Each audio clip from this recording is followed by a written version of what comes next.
हर जस निर्मल मीठा बोलना सत श्री हरि वाहिगुरु। हरे राम जो मिठड़ो श्री राजा राम जय श्री राम जय साईं अमा। समरथ सतगुरु करुणा सागर सतसंग सूरज साईं। सिया राम जी कथा बुधाए प्रसन्न रहन सदाई। श्याम जी कथा बुधाए प्रसन्न रहन सदाई। राम राघव राम राघव राम राघव रक्षमा। कृष्ण केशव कृष्ण केशव कृष्ण केशव पाहि मां। कृष्ण केशव पाहि मां।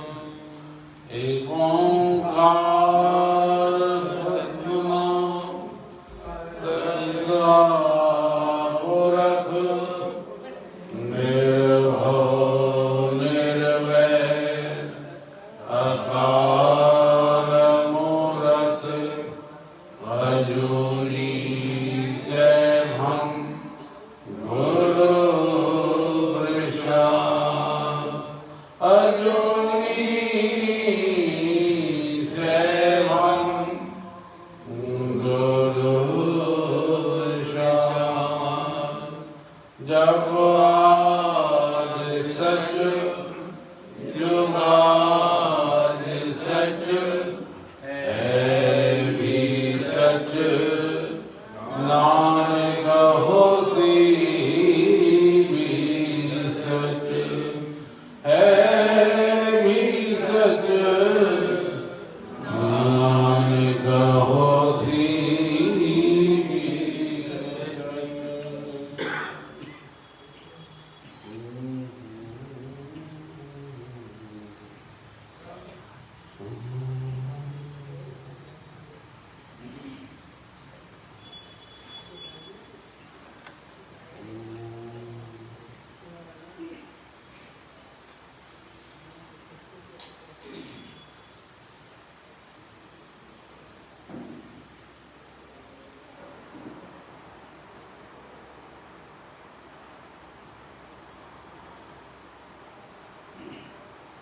श्री गुरु महाराज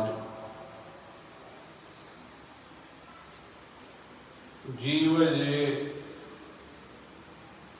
3 साल जी दशा जो वर्णन था करन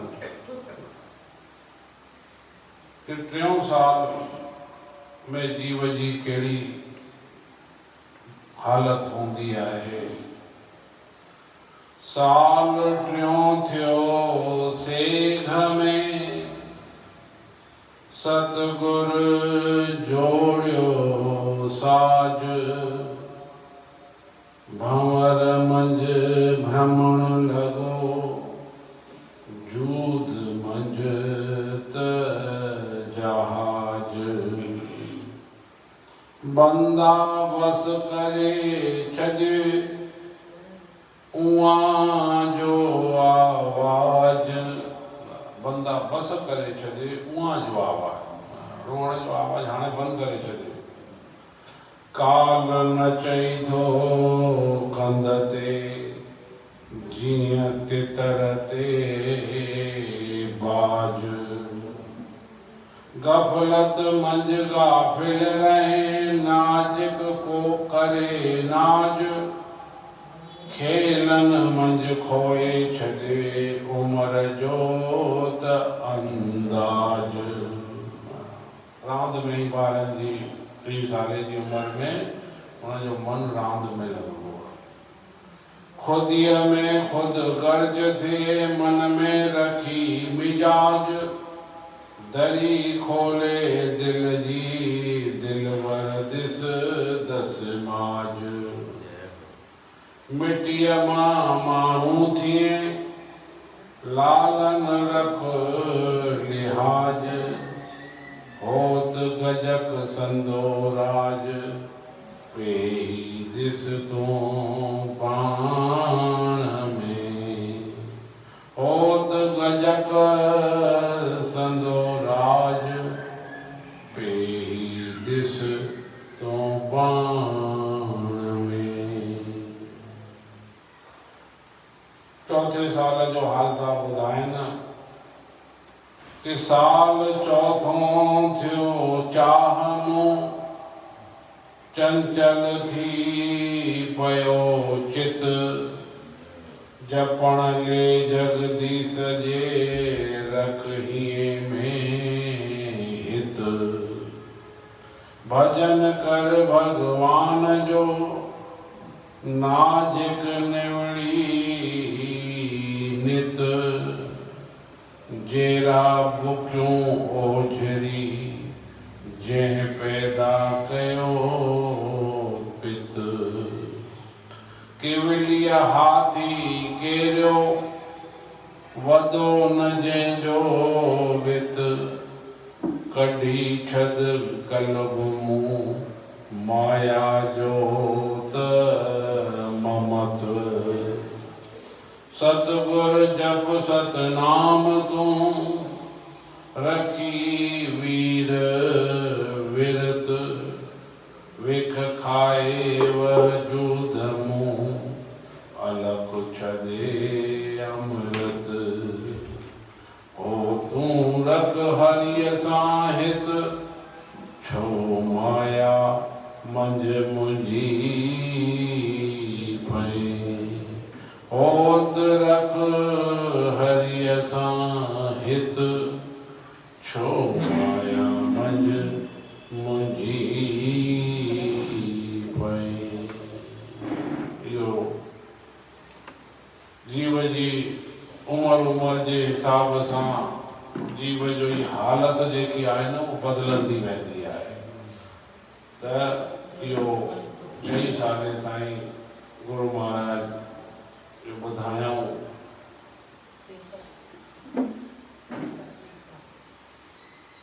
जपजी साहिब जे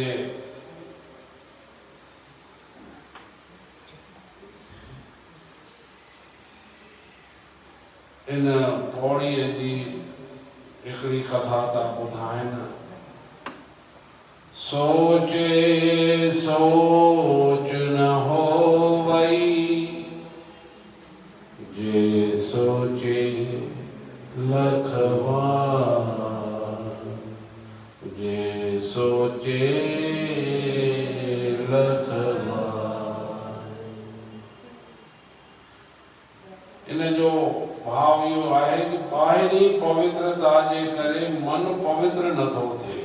असां ॿाहिरि केतिरो बि पाण खे पवित्र करे छॾियूं कीअं बि सुठो पाण खे ठाहियूं सनानु पाणी तिलक विलक लॻाए कपिड़ा सुठा पाए उन सां मन पवित्र न थींदो। मन पवित्र कीअं थींदो प्रभुअ जे नाम जपण उन जे बारे में ॿुधाइनि था। हिकिड़े परमेश्वर जो भगत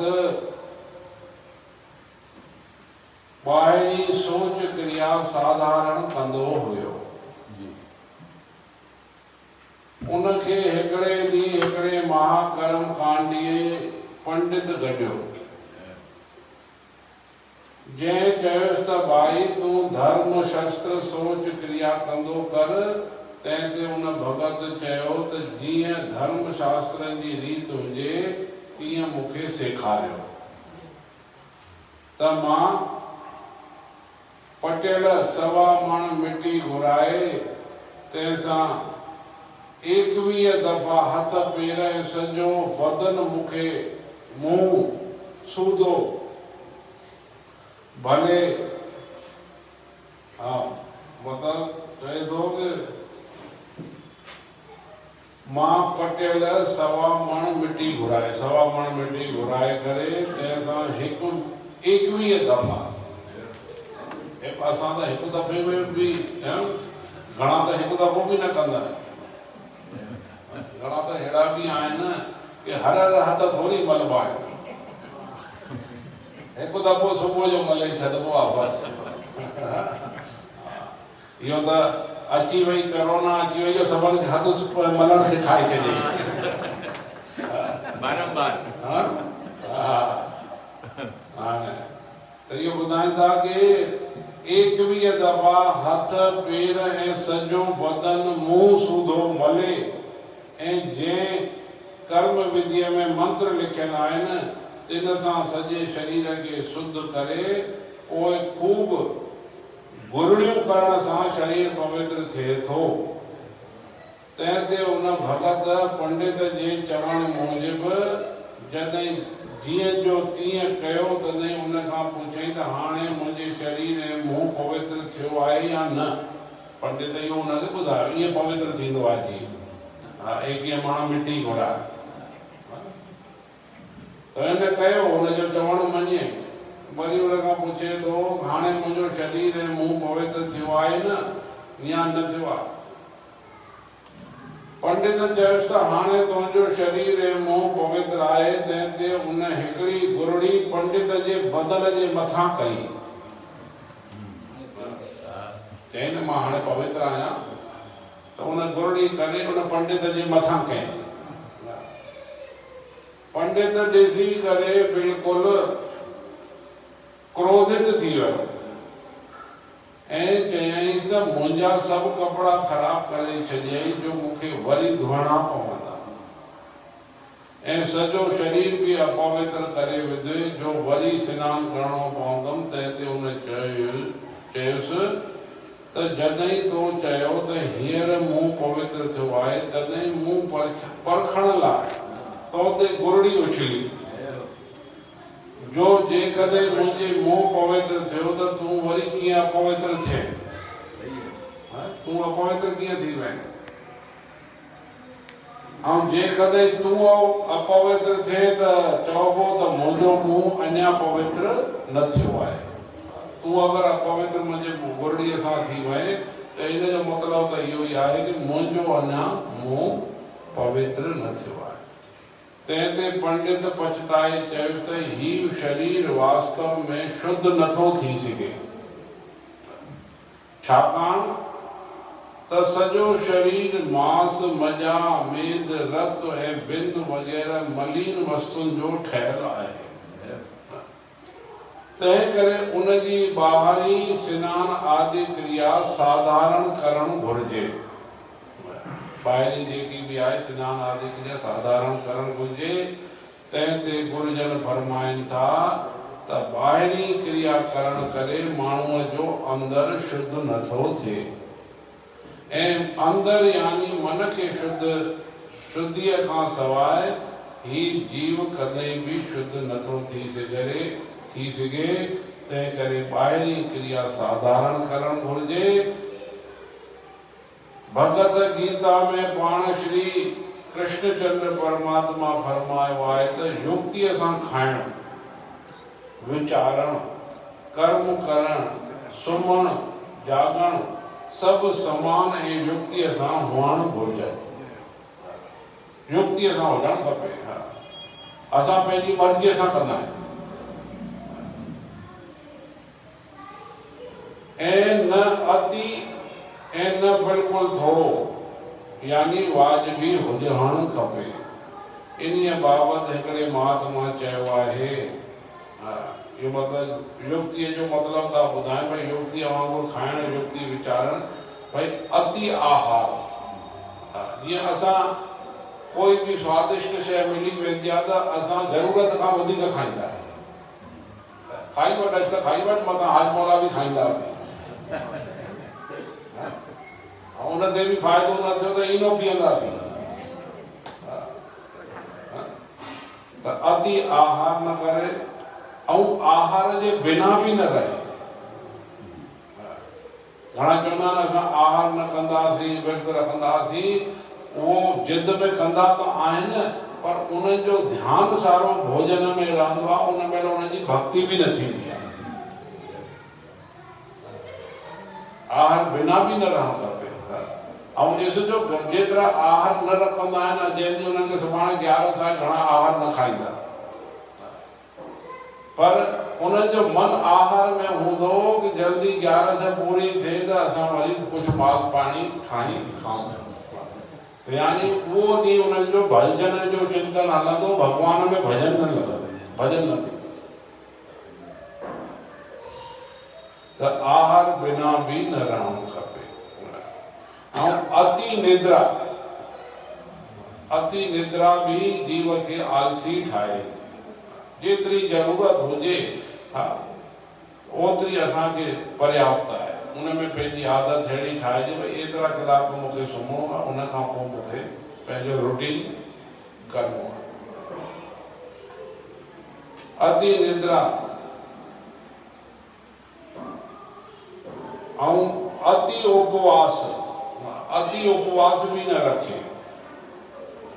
माण्हू हिक जे मथां हिकु उपवास, अॼु 11 था, सुभाणे फलाणो सूमर जो विर्त आहे, ईअं करे घणा माण्हू 2-2 ॾींहं 4-4 ॾींहं।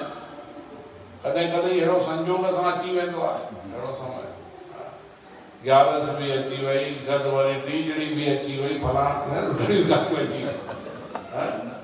उनजो दिमाग़ जेको आहे बसि उन विर्त जे चिंतन में ई रहंदो आहे, पोइ भॻवान जो भजन उनजो न थींदो।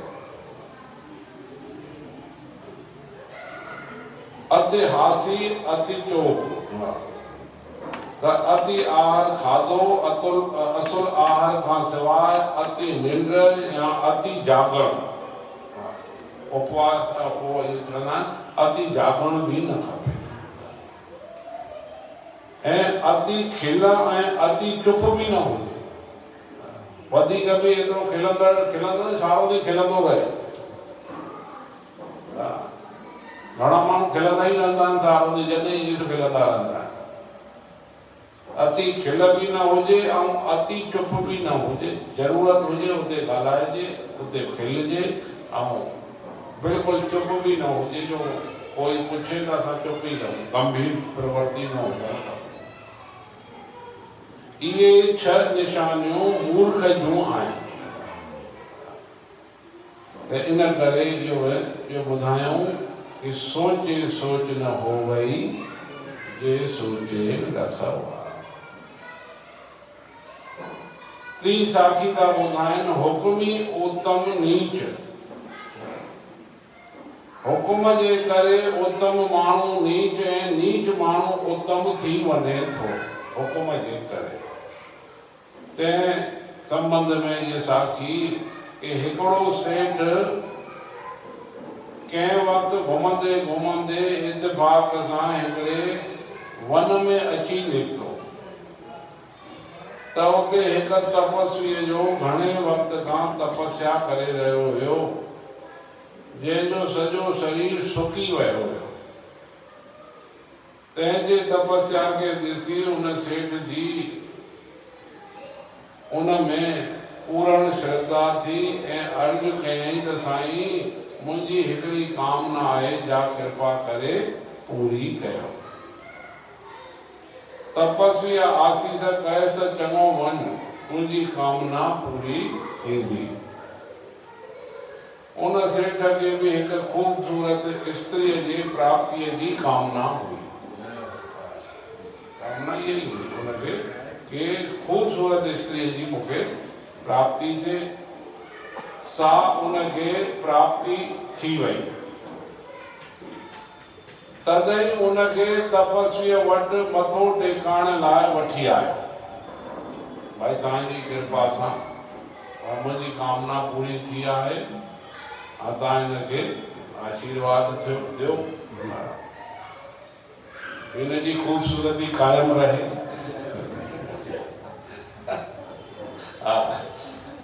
ॿियो छा इहो हूंदो न।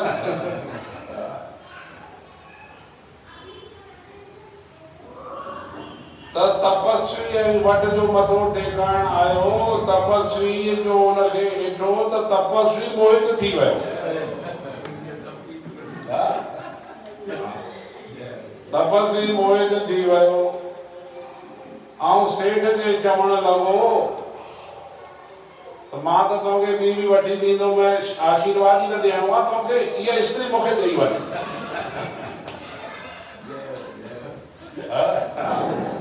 जॾहिं उनखे इहो सम्झो न कि भाई मुंहिंजी आशीर्वाद सां हिनखे स्त्री मिली आहे, मां वरी ॾींदोमांसि आशीर्वाद, इहा मूंखे ॾेई वञ।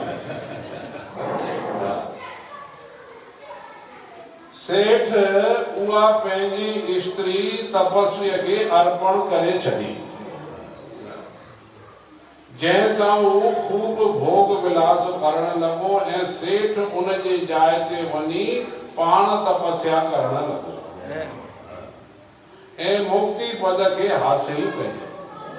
ऐं तपस्वीअ जो उत्तम हुयो, जेको उत्तम हुयो सो नीच यानी विषय विलास में लिपटजी वियो। तंहिं ते गुरुजन फरमाइनि था त हुक्म जे करे माण्हू नीच ऐं ऊच थिए थो। हुक्म जे करे थिए थो, हुक्मी उत्तम नीच जपजी साहिब में आहे। त छोकी जेसि ताईं असांखे इन्हनि शब्दनि जो अर्थ न ख़बर पवंदो, जेसि ताईं असांखे उन पाठ में बि आनंद न। त हुक्मी ऊच नीच पढ़ी त रोज वेंदा आहियूं, पर उनजी छा आहे मतिलब छा आहे उहो ज़रूरी आहे सम्झणु। त हुक्म जे करे माण्हू नीच थो थिए ऐं ऊच थो थिए। जेतिरो त नीच ऊच थियण पंहिंजे कर्मनि अनुसार आहे। जीअं असांजा कर्म हूंदा असां ऊच खां नीच बि ठही था वञूं ऐं नीच खां ऊच बि थी था वञूं, पर फल ॾियण वारो सभखे ईश्वर आहे। फांसी या इनाम कर्मनि अनुसार माण्हूअ खे राजा ॾींदो आहे। फांसी ऐं इनाम कर्मनि जे अनुसार माण्हूअ खे राजा ॾींदो आहे। त चौथी साखी था ॿुधाइनि, गावे को दान होवे किसे दान, गावे को दान होवे किसे दान। हिन पद जा ॿ अर्थ आहिनि। त इन करे इहे ॿिन्हीअ ते ॿ साखियूं ॿ कथाऊं था ॿुधाइनि। पहिरियों अर्थ था ॿुधाइनि, अहिड़ो केरु आहे जो उन भगवत जे बल खे ॻाए सघे, भगवान जी शक्तिअ खे, यानी उनजी शक्ति ऐं बल बेअंत आहे। ॾिसो पंज तत्व पाण में मित्र भाव करे रहिया आहिनि। पंज तत्व मित्र भाव करे रहिया आहिनि। न त जल पृथ्वीअ जो विरोधी ऐं अग्नि काठ जी विरोधी आहे, पर उन परमात्मा जे बल ऐं भय करे परस्पर मित्र थी कठा रहनि। भई विरोधी आहिनि सभई। मतिलब त उन भगवंत जे बल खे केरु नथो ॼाणी सघे। तंहिं लाइ साखी था ॿुधाइनि कि हिकिड़े वक़्तु ब्रह्मा ऐं बगीदालिक ऋषि, ब्रह्मा ऐं बगीदालिक ऋषि ॿई पाण में गॾिया। तॾहिं ब्रह्मा खे अभिमान थियो त मां वॾो आहियां, छाकाणि त सृष्टिअ जो आदि कर्ता आहियां। बगीदालिक जेको सदाई चिरंजीव आहे, यानी चिरंजीव मतलब सदाई अमर आहे।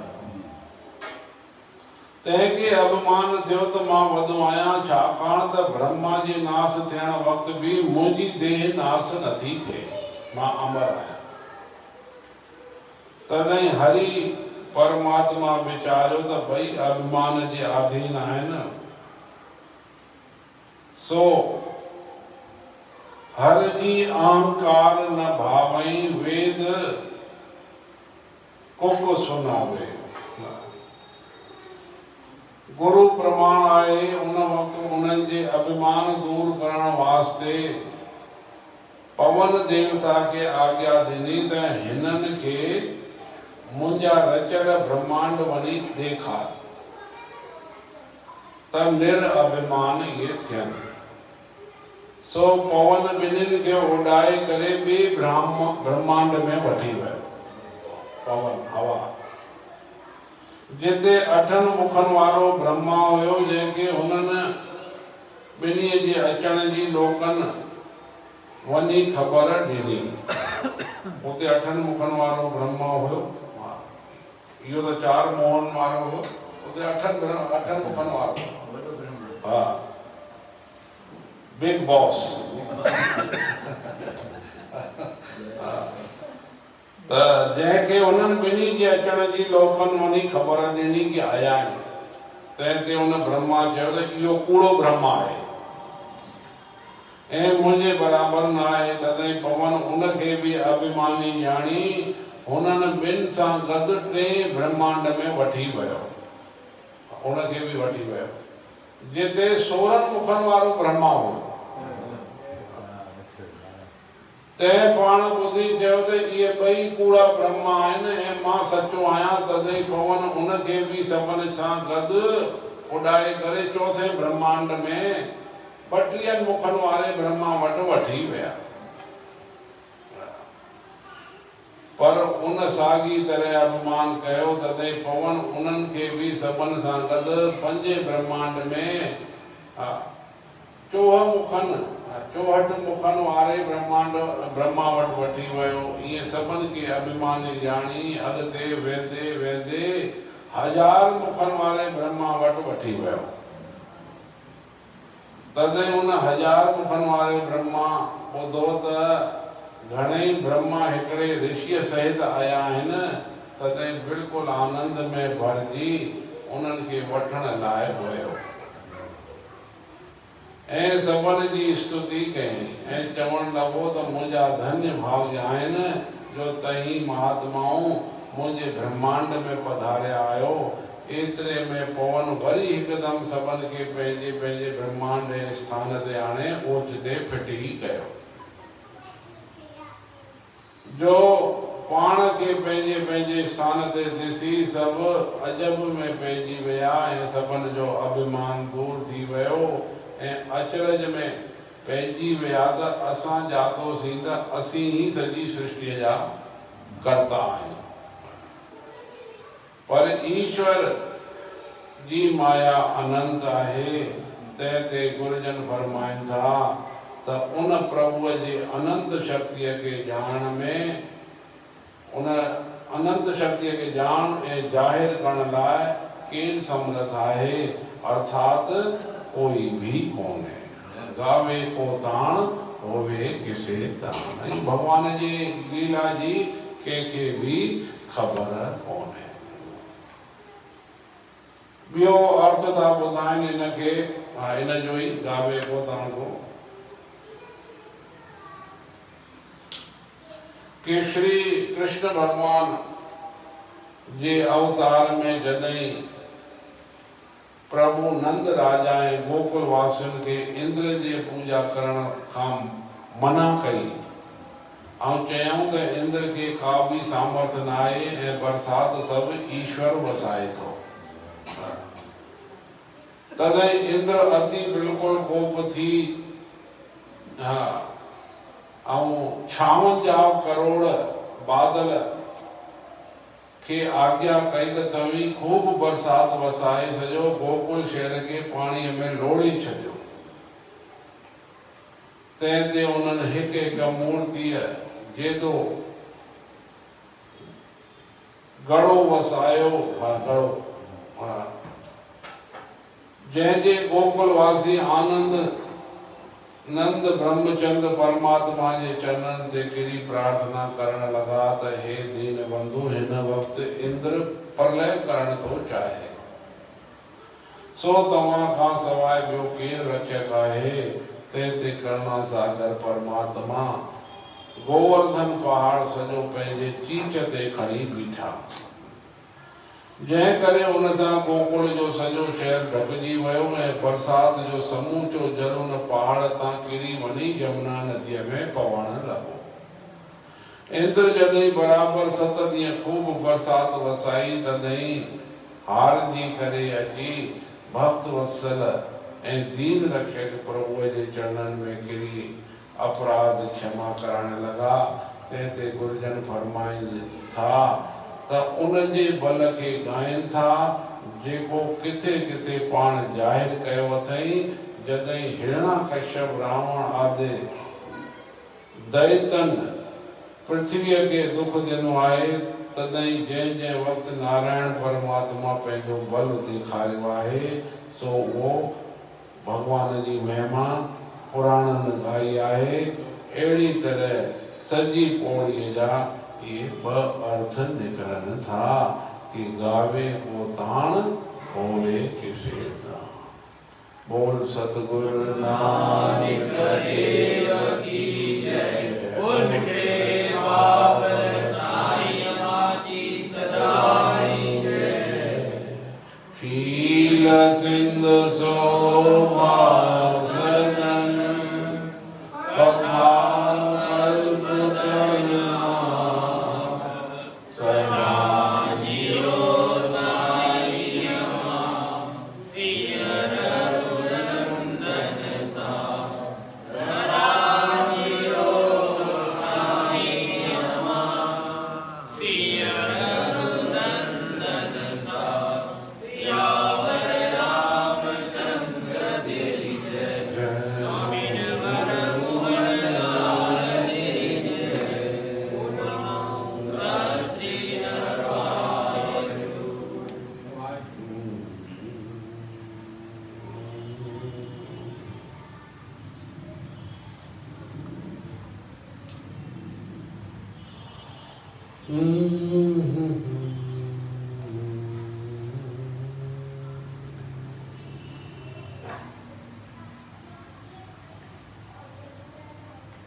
जय साईं अम्मा।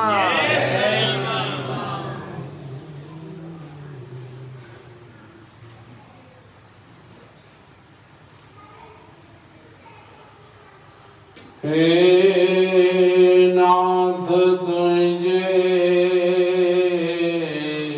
दरस जी मुखे प्यास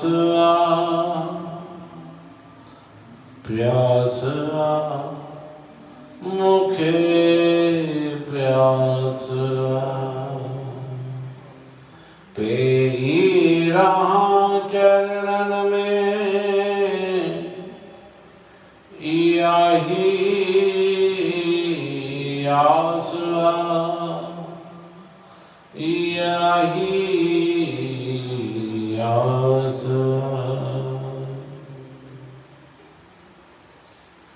सेवड भागी आहिनि जेके साईं जा गुण गाइनि।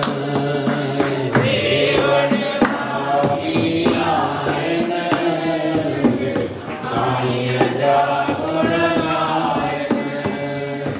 सेवड भागी आहिनि जेके साईं जा गुण गाइनि। सेवड भागी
सतगुरु शरण प्यारी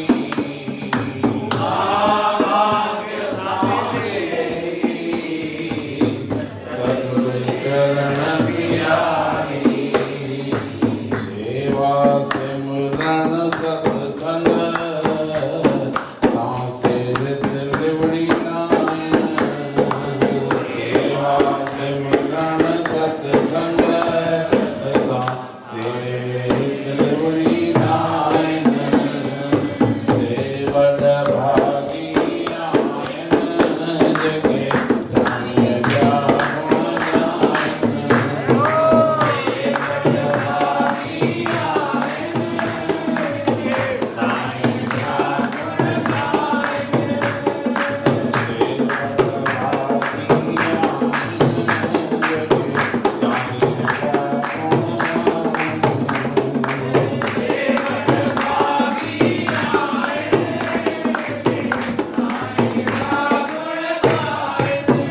भगत प्यारा लगन था जिनके भगवंत जा प्यारा भगवंत प्यारा लगन था जिनके भगवंत जा प्यारा तिन जो खाण पीण सजायो तिन जो खाण पीण सजायो जे भूखियन दुखियन ठराइन जे भूखियन दुखियन ठराइन मनुष्य जन्म जो लाभ हियो मनुष्य जन्म जो लाभ हियो भारत सदा विसारे भारत सदा विसारे दया दीनता दिलनी आधारे सपन जो सुख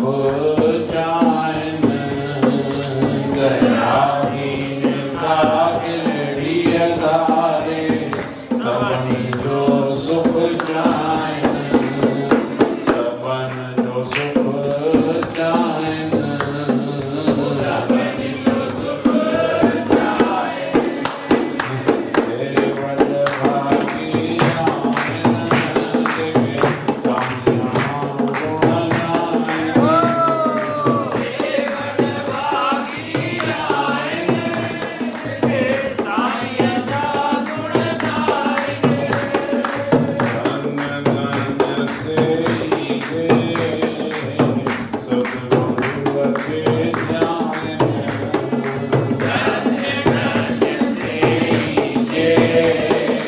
सतगुरु के ध्यान सब जो हित निष्काम चेत वृंदावन परिवास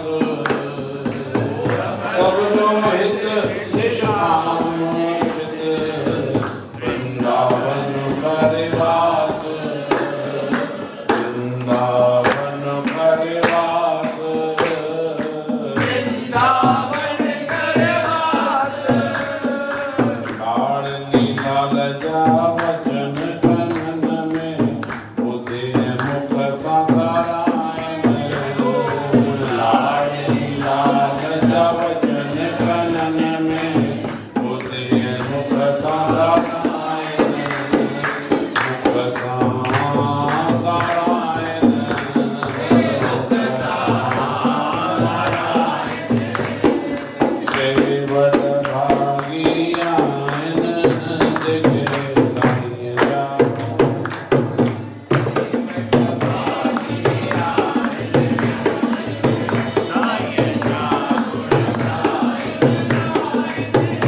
जग भागी आयन जगे साईं जा गुण गायन सेवट भागी आयन जगे साईं जा गुण गायन हित महाप्रभु ये अमूल्य वठड़ा वचन बुधाया हित महाप्रभु ये मिठड़ा वचन बुधाया मिठड़ा वचन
सदा पाराए संतन वाणी मिठड़ी वाणी साईं सदा पाराए साईं सदा साराए साईं सदा सराए बिन जो जाग्यो भाग जगत में से कोई गलड़े पाइन बिन जो जाग्यो भाग जगत में से कोई गलड़े पाइन से कोई गलड़े पाइन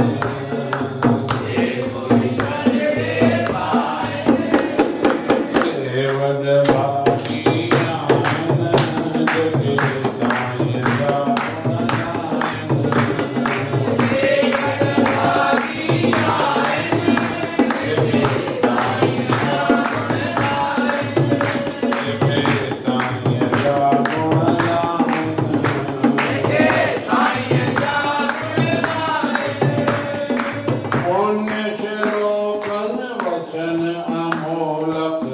लाल रतन समायन पुण्य शिरोकन वचन अमोलक लाल रतन समायन लाल रतन समायन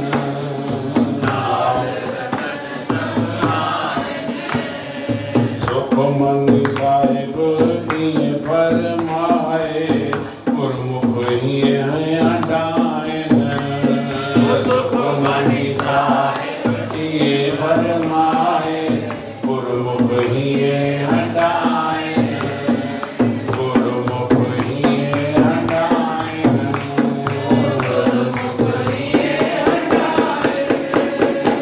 सेवद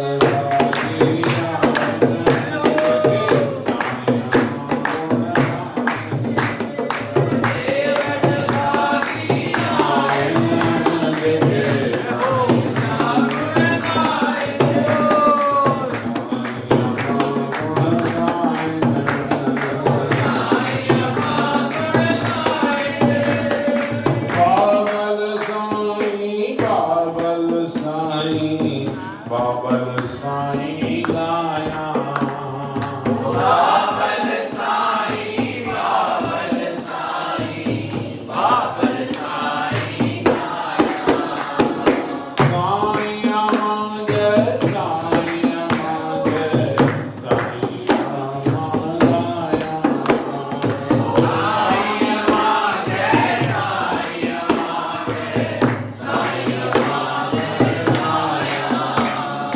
बाबल रामा ब्रिज बनन में बचड़न रोज घुमाएन बाबल रामा ब्रिज बनन में बचड़न रोज घुमाएन बचड़न रोज घुमाएन बचड़न रोज घुमाए बचड़न रोज घुमाएन बचड़न रोज घुमाए सेवद भागी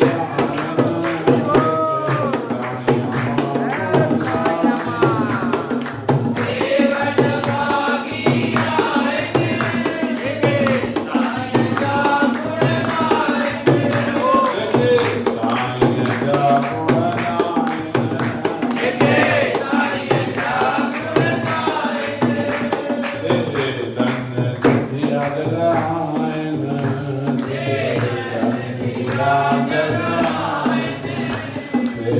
धन दिया जगायन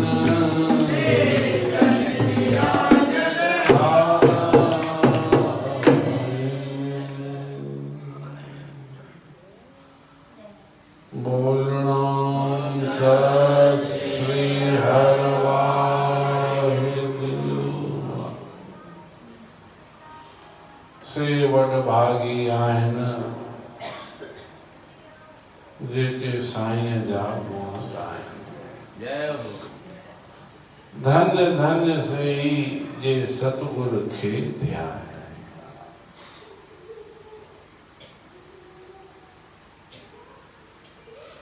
श्री गुरु ग्रंथ साहिब में धन श्री गुरु नानक देव साहिब फरमाइन था कि उहे जीव धन्य आहिनि जेके पंहिंजे गुरुअ खे गुरुअ जी जय जयकार था करनि, गुरुअ जा गुण गीत था ॻाइनि, गुरुअ खे ध्यान था, उहे जीव धन्य आहिनि। गुरबिठड़े पावन साईं मां की सदाई जय। गुरुमुख जी ॾाढी वॾी वॾी महिमा ॿुधाई आहे। जेके गुरुमुख आहिनि सतगुरुअ जा गुण था ॻाइनि ऐं पंहिंजे सतगुरुअ खे हर समय यादि था रखनि, उन्हनि जो ध्यानु था करनि, त उन्हनि जी वॾी महिमा आहे। त महाभाग्य सां मिले थी जग में सतगुरु शरण प्यारी। ये जंहिंजो भाग हूंदो न उनखे ई सतगुरुअ जी शरण थी मिले। बाक़ी असां केतिरा बि यत्न कयूं, प्रयत्न कयूं, असांजे प्रयत्न सां कुझु नथो। जंहिंजे मथां प्रभुअ जी कृपा दृष्टि थींदी आहे उनखे ई प्रभु संतन सां सतगुरुअ सां मिलाईंदो आहे। तो महाभाग्य सां ये मिले थी जग में सतगुरु शरण प्यारी। और सतगुरु जी शरण तो मिली थी वने कृपा सां, पर उनमें शरण जदि जीव के मिले तो असांखे छा करणो खपे। ये उनमें संतोष न कजे कि हाणे असांखे शरण मिली वई आहे, हाँ वञूं था, दर्शन करे था अचूं, सत्संग ॿुधी था अचूं।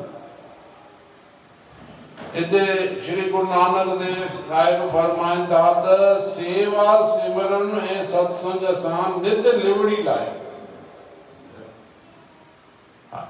जीवन में सेवा जो वॾो महत्व आहे, सिमरण जो ऐं सत्संग जो।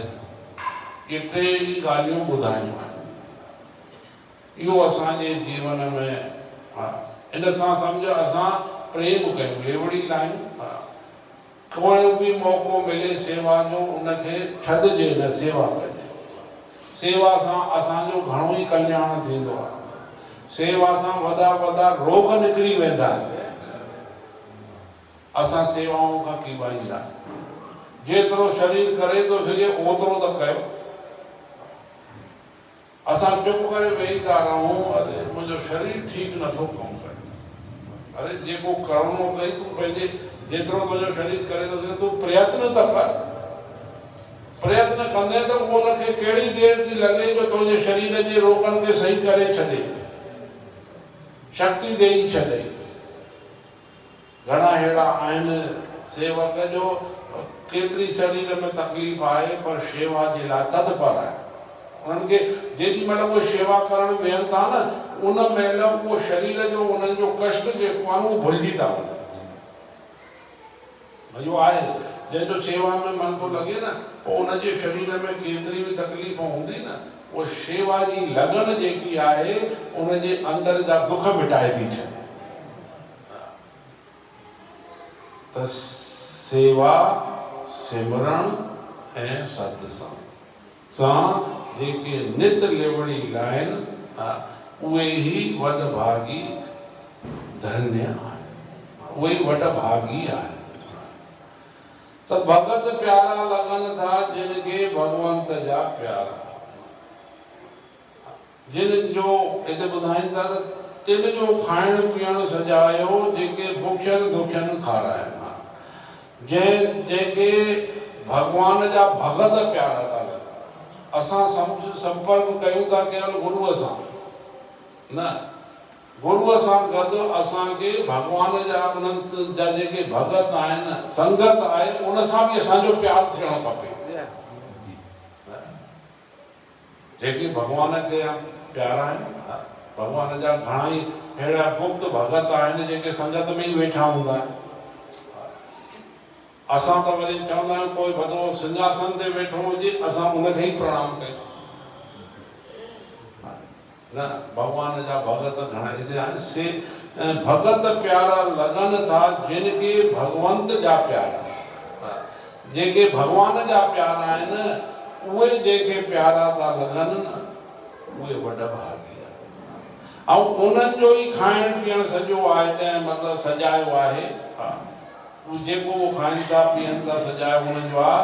जेके बुखियनि ऐं दुखियनि खे बि खाराइनि था, उन्हनि जो बि ख़्यालु रखनि था कि हा भाई इनखे वीचारे खे रोटी न आहे, नथी मिले त मां हिनजी थोरी कुझु मदद कयां, कुझु सहायता कयां। उन्हनि जो जेको ॿियनि खे खाराए थो, ॿियनि जे दुख खे हरे थो, उन्हनि जो ई खाइण पीअण सजायो आहे। न त असांजो उहो खाइण पीअण असां केवल पंहिंजो सोचूं था, पंहिंजो ॿिए जो बि सोचणु खपे। जेके दीन दुखी आहिनि, जेके वीचारा बुखिया आहिनि, नथो मिले, इन करे वृंदावन में त ॾिसो केतिरा भंडारा था हलनि। जेके बुखिया आहिनि उहे बि पंहिंजे करमंडल मां ॿिए खे था खाराइनि। एतिरो हिते मिले थो भॻवान जी कृपा। त उन्हनि जो ई खाइण पीअण सजायो आहे, जेके बुखियनि खे ऐं दुखियनि खे खाराइनि था। इन करे हिकिड़ो इहो नियम हुजे भई मूंखे पर डे हिकिड़े माण्हूअ खे खाराइणो आहे, एतिरो बि असां ॿधी छॾियूं पंहिंजे मन।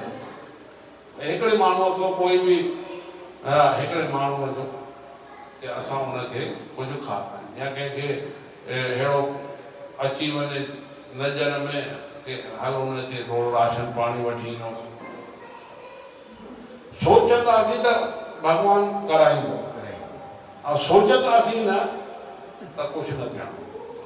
पंहिंजे मन में उहो संकल्प अचे कि मां कंहिंजे लाइ कुझु कयां, त भॻवान जंहिंखे ज़रूरत हूंदी न उहो तव्हांजे साम्हूं ज़रूरु कंदो। त सेवा सिमरण ऐं सत्संग सां मन लॻायूं। ऐं जेके भॻवान जा प्यारा आहिनि, भॻवान जा प्यारा केरु आहिनि? संत महात्मा आहिनि। जेके संत महात्मा आहिनि सारो पंहिंजे आनंद में उन्हनि खे यादि था करनि, भॼन था करनि, उहे भॻवान जा प्यारा आहिनि। त उहे जॾहिं असांखे प्यारा लॻनि त इहो मनुष्य जनम जो लाभ इहो आहे, स्वार्थ सदा विसारे। इहो मनुष्य जीवन जो लाभ आहे। भॻवान मनुष्य असांखे वॾी अलाए केतिरनि जन्मनि खां पोइ असांखे हिन मनुष्य जन्म मिलियो आहे, मानुष टोलो मिलियो आहे। ऐं उहो बि मानुष टोलो त घणनि खे थो मिली वञे, पर उन्हनि खे सुठी संगत नथी मिले। वीचारा भटकनि था, उन्हनि खे कोई पुछण वारो कोन्हे। पर इहा वॾी असांजे मथां मालिक जी कृपा आहे जो असांखे सुठी संगत, सुठो सत्संग, सुठो परिवार ऐं सुठो धाम मिलियो आहे। बोल बिठड़े बाबल साईं मां की सदाई जय। वृंदावन भी हर कोई नथो पंहिंजी मर्ज़ीअ सां अची सघे, जॾहिं सतगुरूअ जी कृपा हूंदी उहो ई हिते कोई न ईंदो पंहिंजी मर्ज़ीअ सां। ये कृपा वठी थी अचे जीवन। त मनुष्य जन्म जो लाभ इहो आहे कि असां स्वार्थ विसारे छॾियूं, कि केवल असां सोचूं था केवल पंहिंजो असांखे सुख मिले या पंहिंजो लाभ थिए। न, उहो स्वार्थ असांजे जीवन में, असांजे सोच में बि न हुजे कि असांखे कोई स्वार्थ। सभिनि जो कल्याण भाव इहो ई हुजे कि सभिनि जे लाइ असांजे मन में सद्भावना हुजे। ऐं सद्भावना हुनजो ई जीवन में ईंदी जेको पंहिंजे स्वार्थ खे परे। त मनुष्य जन्म जो लाभ इहो आहे, स्वार्थ सदा विसारे, दया दीनता दिलड़ीअ धारे, सभिनी जो सुख चाहे। सभिनी जो सुख आहे, दया बि अचे असांजे अंदरि, दीनता बि। दीनता असां पाण खे वॾो न सम्झूं, जिते असां वॾो था सम्झूं न पाण खे भई मां कुझु आहियां, त असांखे दया बि करण में झिझक थींदी।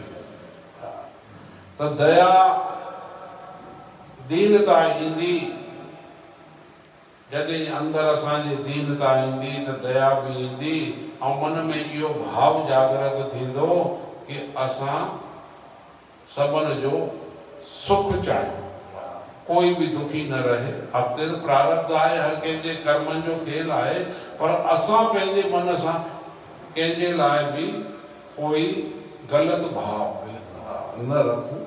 भई असांजे कंहिं क्रिया सां कंहिंखे दुख पहुचे, असांजे हर क्रिया सां सभिनि खे सुख मिले, इहो ई असांजे अंदरि इहो भाव हुजणु खपे। इहो जॾहिं थींदो जॾहिं असां दीन ठहंदासीं। दीनता ईंदी त ॿिया सभु रस्ता खुलंदा। दीनता ई कोन्हे, अभिमान आहे। अभिमान ई त जीव खे भॻवान खां परे थो करे। त दया दीनता जगड़ीअ धारे सभिनि जो सुख चाहिनि ऐं सभिनि जो हित निष्काम चित। साईं मिठाई में फरमाईंदा कि मन में इहो हुजे, पहिरीं ॻाल्हि त पंहिंजे अंदरि निष्काम चित हुजे। कंहिंसां बि कोई असांखे कोई आशा, भॻवान सां बि न, भॻवान सां बि असां भक्ति कयूं, नाम जपियूं, सेवा कयूं, सत्संग ॿुधूं, उहो निष्काम चित। कोई कामना न हुजे। घणा माण्हू नाम जपंदा आहिनि, कामना जे करे जपंदा आहिनि कि भॻवान मां तुंहिंजो एतिरियूं मालाऊं कयां थो, इहो कमु त मुंहिंजो पूरो करे छॾ, इहो तो करे न। अरे भॻवान तुंहिंजे लाइ अञा इन खां वधीक सोचे रखियो आहे त तूं निष्काम चित कर, भॻवान खे यादि कर, निष्काम चित। ऐं सभिनि जो हित, सभिनि जे हित जे बारे में अगरि जीव सोचे थो न त भॻवान उनजो सभु हित थो करे। पोइ उनजे जीवन में कॾहिं बि कोई ग़लति कार्य नथो थिए ऐं भॻवान उनजो सभु जाते काथे उनजो सभु कमु सवलो कंदो। इहो निष्काम चित हुजे ऐं सभिनि जे अंदरि, असांजे अंदरि भावना इहा ई हुजे कि सभिनि जो हित थिए, सभिनि जो कल्याण थिए, सभिनि जो भलो थिए। ऐं उन खां पोइ अॻिते ॿुधाईंदा कि वृंदावन करे वास। सभिनि खां मोस्ट पॉइंट जेको आहे, अगरि वृंदावन में वास करे ऐं हिते निष्काम चित रहे ऐं सभिनि जो हित चाहे। पर अगरि वृंदावन में वास न आहे, माण्हू चवंदो अगरि वृंदावन में वास न आहे पोइ हिन जो मतिलबु असां निष्काम चित न रहूं पंहिंजे शहर में, सभ जो हित न कयूं। न, पंहिंजे शहर में जाते जाते असांखे साईं मोकिलियो आहे, जाते रहनि था, जाते असांखे सभु कुझु मिले थो, उते बि असांखे निष्काम चित रहणो आहे ऐं सभिनि जो हित करणो आहे। वृंदावन जो वास असांखे पाण ई उन्हनि जी कृपा सां मिलंदो, उन्हनि जी कृपा सां मिलंदो। वृंदावन जी यादि त रहे, घटि में घटि काथे बि रहूं वृंदावन जी यादि रहे। त वृंदावन जो वास ऐं लाड़ली लाल जा वचन कननि में। वृंदावन में रहण सां त इहो लाभ मिले ई थो कि भॻवान जा जेके वचन आहिनि उहे कननि में पाण ई पवंदा। जातां बि गुज़रंदव राधे श्याम राधे श्याम राधे श्याम, हर कोई राधे राधे त हर कोई पियो चए। त इहे कननि में वचन पवनि था, ॿुधे ऐं मुख सां साराए। इहे कननि में वचन ॿुधे बि ऐं उनखे ॿुधी करे पंहिंजे मुख सां बि चए। के राधे चई त तूं राधे श्याम चओ, डबल जवाब दे। त सुख उनखे मुख सां साराइनि।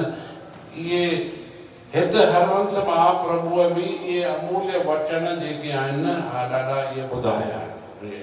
अमूल्य वचन आहिनि, इहे जेके वचन आहिनि न, सभिनि जो हित निष्काम चित। इन करे उन्हनि जो नाम जेको आहे न, ॾिसो सभु जेके बि उन्हनि जा शिष्य आहिनि न, पंहिंजे अॻितां हित लिखनि। हित हरवंश महाप्रभु त सभु उन्हनि जा जेके बि शेवक आहिनि हित ई अॻितां लिखनि। अम्बरीश जी बि ॾिसो, उन्हनि बि जॾहिं हिते अची शरण वरिती त हित अम्बरीश। त उहो ई आहे कि सभिनि जे लाइ नाम असांजे अॻितां हित आहे त असां सभिनि जो हित ई सोचूं ऐं निष्काम चित कयूं। वृंदावन में वास न आहे त मन में इहे इच्छा त रखे था सघूं कि असांखे बि जल्दी भगवान वृंदावन धाम में निवास दी। लाडली लाल जा वचन कननि में ॿुधे ऐं मुख सां साराइनि। इहे जेके अमूल्य मिठड़ा वचन आहिनि हित महाप्रभुअ ॿुधाया ऐं साईं मिठनि इहे मधुर वचन कृपा करे असां सभिनि खे ॿुधाया आहिनि। इहे साईं मिठनि असांखे ॿुधाया त संतन वाणी मिठड़ी वाणी साईं सदा सारा। साईं मिठा कृपा निधान संतन जी वाणीअ खे इहे मिठड़ी वाणी आहे।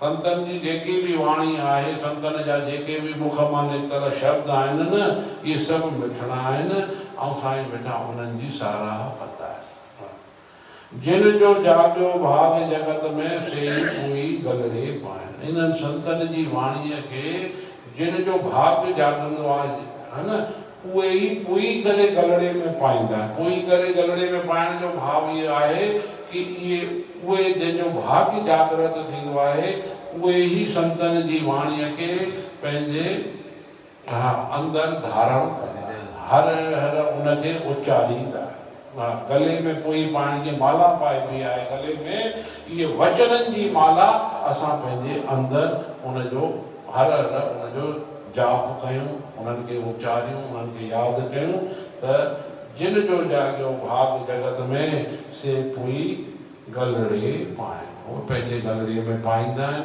हर हर उनखे उचारींदा आहिनि, उनखे यादि कंदा आहिनि त पुण्य श्लोकनि वचन अमोलक लाल रतन सम आहिनि। संतन जा जेके इहे पुण्य श्लोक आहिनि, वचन आहिनि, इहे ॾाढा अमोलक आहिनि। ये इधर नंद लाल सभिनि खां कीमती जेको थींदो आहे हिकिड़ो लाल ई ईंदो आहे। ॾिठो ई न हूंदो असां। उन में सभिनि खां वधीक जेको आहे कीमती जेको आहे, असां त जीवन में सभिनि इहो ई कीमती सम्झी रखियो आहे कि सोनो या हीरो। उन खां बि कई कीमती आहे लाल रतन। त इहे लाल रतन सम आहिनि संतनि जा इहे जेके पुण्य श्लोक आहिनि, वचन अमोलक आहिनि। श्री गुरु ग्रंथ साहिब में जेके वचन आहिनि इहे ॾाढा अमोलक आहिनि। त सुखमणी साहिब ईअं फरमाए, सुखमणी साहिब में बि इहो ई फरमान लिखियो आहे कि गुरमुख जेके आहिनि न, उहे उन्हनि वचननि खे पंहिंजे हृदय में धारण करनि, उन्हनि जे मथां पंहिंजो आचरण करनि। उनजे मथां जेको जेको केवल पाठ करण सां कोई मतिलबु न आहे। पाठ करे करे उन ते असां हलण बि सिखूं। जेके जेके असां सम्झोसीं भई पाठ करिणो आहे असांखे ऐं उनजे मथां कुझु बि असांखे करिणो न आहे, त उन पाठ जो कोई मतिलबु न। पाठ कजे त पाठ करण खां पोइ उन ते असां कोई न कंहिं न जेको जेको उनजे अनुकूल पंहिंजे जीवन खे हलायूं त बाबल साईं बाबल साईं बाबल साईं ॻायां। इहे जेके बि शिक्षाऊं आहिनि असांखे मिठे साईं सभु ॿुधायूं आहिनि त असां बि पंहिंजे हिन जीवन में बाबल साईं बाबल साईं बाबल साईं ॻायूं। बाबल अमा ब्रिज वननि में बचड़नि रोज़ घुमाइनि। बाबल असांखे पंहिंजे ब्रिज में केरु थो घुमाए, त केरु थो घुराए। असां पंहिंजी मर्ज़ीअ सां था अचूं न, असांखे उहे ई कृपा करे। चवनि था कि हाणे तव्हां घर में रही रही करे मेरा थी विया आहियो, अचो हिते वृंदावन जी हवा सां पंहिंजे शरीर खे ताज़ो करे वञो। त बाबल साईं ॻायां, बाबल साईं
करिए मुलाकात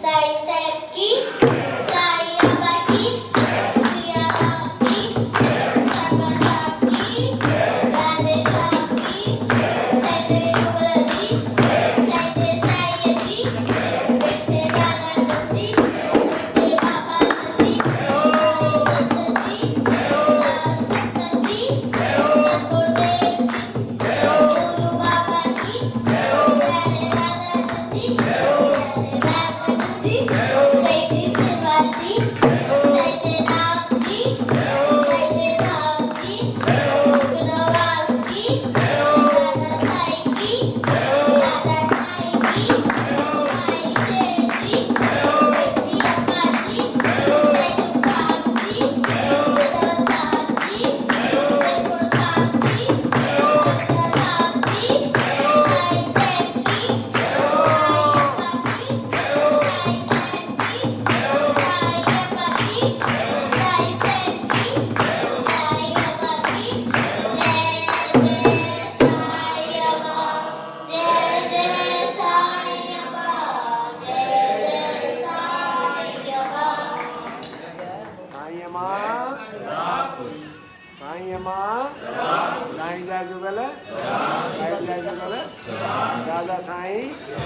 दादा साईं सुखनवास सदा साईं जो सत्संग सदा जय साईं अम्मा।